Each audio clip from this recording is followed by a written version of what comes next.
through for the day. Tyrone looked at his 40-inch plasma TV, in which Comcast had come today and cut on the cable. Tyrone continued. I guess I'm a chill in the backyard near the lake. Do you drink any alcohol beverages? Tyrone said. Occasionally drink vodka or drink on a couple bottles of Heineken. Phoenix let him know he'll go to Winn-Dixie to buy a 12 case of Heineken and a 375 milliliter of Absolute vodka. Once Phoenix got back, Tyrone had 2 comfortable chairs near their 3-bedroom home. Tyrone say, "You made it right in time. I was sitting here, about to fall asleep." Phoenix say, "Yeah, it is peaceful to fall asleep out here. But if you had worked hard like I did, you could easily fall asleep in a car that has 10-inch subwoofers hooked up to the amplifier." All Phoenix could say, "Yeah, I know what you mean." Tyrone told him to toss him a can of Heineken. Tyrone caught the can in his hand as if it was a football. Phoenix as well got him one of those tasty lager beers and began to sit next to Tyrone. Tyrone began to ask him, "What you enjoy doing? I know you in that 85% people who hate their fucking job." "I used to enjoy writing songs." Phoenix paused and let his words linger in the air, continued saying, "But I got caught being my wife's entourage. I remember," say Tyrone, "when my wife wanted to get into being a painter.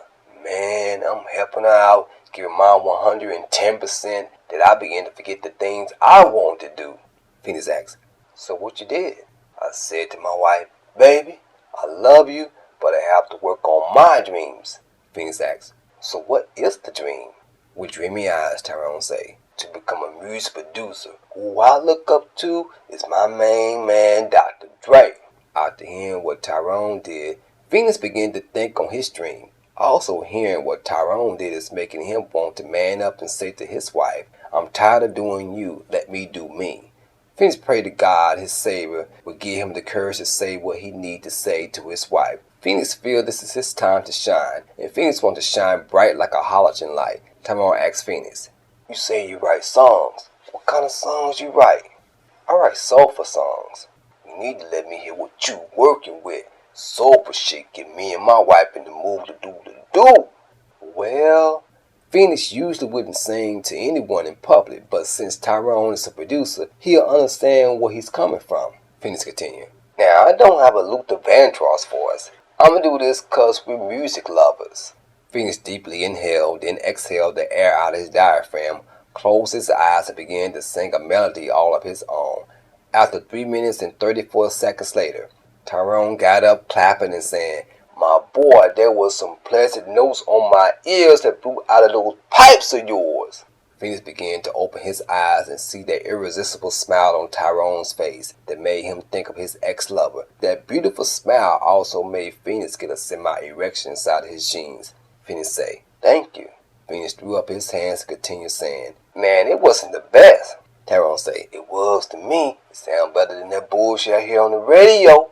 It was at that moment that Phoenix began to look at himself as a singer. He knew he was a songwriter, but he never thought he could pull it off as being a singer. He sit there and began to give it some serious thought. It could be an open door opportunity for Phoenix, but if Phoenix make that decision, he would take baby steps, simple and small baby steps, because he sure doesn't want to go hard in it, but then fall flat on his face. "What you think?" asked Tyrone, taking Phoenix out of his deep thoughts he was in. Phoenix asked Tyrone, "What do I think about what?" It seemed the more liquor in Phoenix's system, the more he see Chris' face on Tyrone's body. Tyrone say, "About us becoming the Jimmy Jam and Terry Lewis of our generation." Phoenix closed his eyes and shook his face from side to side, trying to put Tyrone's face back on his body. It took some seconds to do, but Phoenix didn't stop until he got the correct resorts. Phoenix say, "I think I'm down for the movement. I don't know much about you, but I can get to know you. A friendship/business partner." Phoenix really couldn't believe the bridge was finally getting built when for so many years he didn't see how it was possible for him to cross over to the other side. He still couldn't believe it. He had to pinch his flesh to make sure he wasn't dreaming. 2 minutes later, he found it was reality he was in, and he definitely was sitting beside someone who wanted to collide with him in his dream, and they both dream together and create a beautiful symphony. Phoenix hoped he is not bullshitting. Only time would tell if Tyrone was pulling his leg.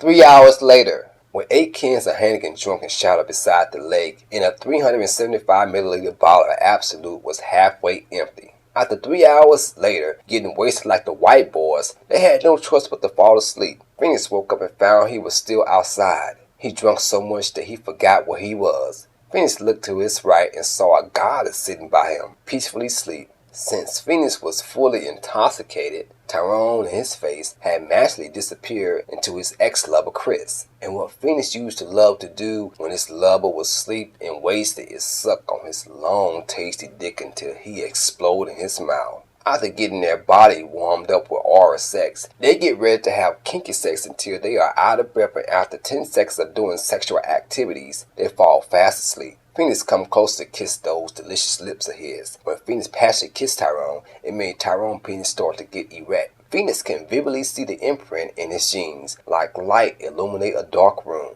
Phoenix started unzipping his jeans. He pulled out his immaculate-sized dick and started kissing that work of art. When Phoenix finally put that 5.88-inch cock inside his mouth, he began to hear Tyrone making moans in his sleep. It's turning Phoenix on that he pulled out his jumbo-sized sugar cane and began to play with it while he put that black rod hole in his mouth. It tastes good to Phoenix. Tyrone's dick tastes so good to him that he didn't know his cum would taste even better. Phoenix can't wait until he come into his mouth so he can taste those sweet vanilla ice cream he has been longing for. Whenever Tyrone ejaculated inside his mouth, Phoenix would swallow all of his seeds. Not a drop of semen would be wasted. Phoenix would make sure nothing hit the floor.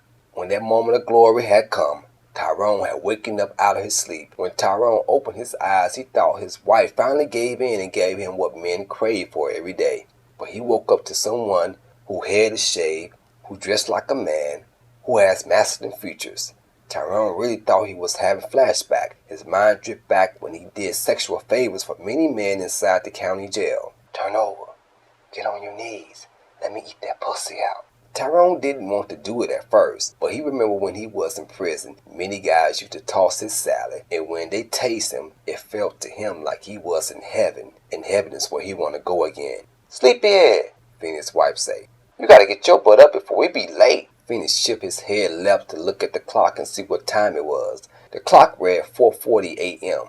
Phoenix really didn't want to get up. He was having a bad day, a bad hangover day, a hangover that would make him quickly run to the bathroom to throw up. From a distance, his wife asked, Baby, are you okay? 5 minutes later, he had let her know he's feeling sick and he won't be able to do his duty as being her entourage. Before leaving out, she said, That's what you ass get for drinking liquor, knowing your ass is not a drinker.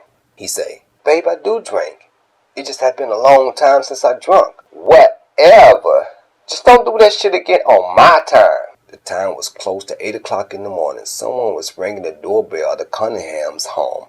After the fourth ring, Phoenix got up and said to himself, Who the hell is this? How do they know if someone home around this time?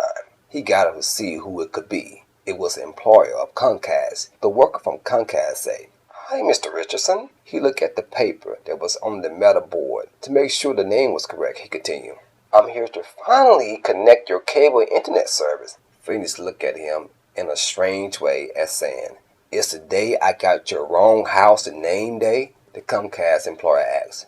You are the home of Lilliana and Tyrone Richardson, he politely said. No, I am not. The employer at Comcast had a puzzled look on his face. Don't need to worry, Phoenix said. They are my next door neighbors. The cable guy who worked for Comcast first said he was sorry and then walked to the Richardson's home. As Phoenix was viewing the outdoor scenery, he saw Tyrone was outside waiting for the employer of Comcast to end the conversation with Phoenix to go attend to him. Tyrone's eyes locked to Phoenix's eyes. Phoenix started to get an adrenaline rush. He knew he couldn't close the door on his face. He knew he had to go talk to his new neighbor who has become his friend. Respectfully, Phoenix lifted up his left hand and mouthed the words, Give me 5 minutes. Afterwards, Phoenix went into his house and put on a white tee with white shorts, white tennis shoes on his feet. After putting on some clean clothes, he then put some deodorant on his arms, washed his face, and gargled down some mouthwash. Now he was ready to go over to Richardson's home. What's up? Asked Phoenix. Tyrone said, Ain't nothing going on but a gorgeous, beautiful day the God has allowed me to see. Yep, true that. Both had gotten so quiet that it felt awkward to look in each other's eyes. Tyrone mentioned, "About last night." He paused and tried to figure out how he was going to say this. "Last night," he continued, "was good. We can do that anytime, but no vodka for me. I don't know why. I'm not talking about that. I'm talking about how you ate my ass out." When Phoenix drink and get drunk, he doesn't remember anything he done the next day. But he can't say he hasn't done anything because someone is saying he has done something. Tyrone say, "I haven't felt like that in a long time. It felt good, and if it's up to you, I want it to continue." Phoenix had to think. He had to think quick. Phoenix finally say, "I don't know what you talking about. I'm not gay either. But what we had shared was close to touching the moon and stars above. Look, man, I don't play that homo shit. I stopped that homo shit many years ago." "Well, when you get drunk," Tyrone started walking closer to him, "gay man used to be creep up out of you." Tyrone was so close to his face that he could smell the Listerine on his breath. They stared in each other's eyes until Phoenix, like clockwork, connected his lips with Tyrone's lip. The remarkable kiss got them aroused to peel off their clothes, get naked, and not ashamed, head to the bathroom, jump into the shower, and allow that kiss they share unfold into wet, slippery, raunchy lust. It's a great day at One Man Band Production. Come on in, sign a contract with us, and we promise you we'll make you famous as Amy.